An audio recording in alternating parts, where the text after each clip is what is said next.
دل میں جب حسد، بغض اور ضد ہو تو اس سے گناہ تو ہوتا ہی ہے، لیکن بعض دفعہ دل کا یہ بغض اور حسد،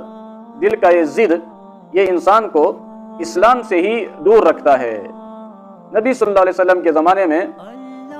اکثر کافر وہ دین اسلام کو اچھی طرح سمجھ چکے تھے، لیکن اپنی ضد اور حسد کی وجہ سے وہ اسلام کو قبول نہیں کرتے تھے۔ اسی کے بارے میں سورہ رعد آیت نمبر 27 اور 28 میں اللہ تعالیٰ فرماتے ہیں وَيَقُولُ الَّذِينَ كَفَرُوا لَوْلَا أُنزِلَ عَلَيْهِ آیَةٌ مِّن رَبِّهِ کہ یہ کافر نبی پر اعتراض کرتے ہیں کہ اس کا رب، مفہوم آیت کا یہ ہے کہ اس کا رب اس پر کوئی نشانی کیوں نہیں اتارتا، تو وہ اصل میں اپنی مرضی کی نشانی چاہتے تھے، ورنہ نشانیاں بہت تھی۔ اللہ تعالیٰ فرماتے ہیں قل اے نبی ان سے کہہ دیجئے ان اللہ یضل من یشاء ویہدی الیہ من اناب کہ اللہ تعالیٰ گمراہ کرتا ہے جسے چاہے، اور اللہ تعالیٰ رہنمائی کرتا ہے، ہدایت دیتا ہے جو طلب کرے، جو اللہ تعالیٰ کی طرف رجوع کرے، اور اپنا ضد اور بغض اور حسد یہ چھوڑے اور جو حق ہو اس کو تسلیم کرے۔ الذین وہ لوگ آمنو جو ایمان لاتے ہیں، وتطمئن قلوبہم اور ان کا دل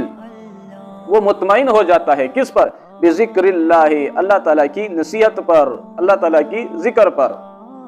قرآن مجید یہی نشانی ہے، یہی اللہ تعالیٰ کی طرف سے نبی صلی اللہ علیہ وسلم کو دیا ہوا سب سے بڑا معجزہ ہے۔ اس میں اللہ تعالیٰ تمام انسانوں کو سمجھاتا ہے کہ حق کیا ہے، شرک کیا ہے، بغض اور حسد اور ضد سے دل کو کس طرح پاک کیا جاتا ہے۔ تو حق کب نصیب ہوتا ہے؟ جب حق کی طلب کی جاتی ہے، اور پھر ضد، بغض، حسد کو چھوڑ کر حق کو قبول کر لے، تو یہی حسد اور بغض ان کی ہمیشہ والی زندگی کے لیے بربادی کا سبب بنا۔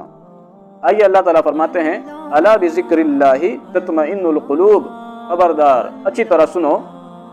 اللہ تعالیٰ کی ذکر سے ہی دل مطمئن ہوتے ہیں۔ تو انسان کے دل کی یہ تمام امراض، بغض، حسد، دنیا سے محبت، کینہ،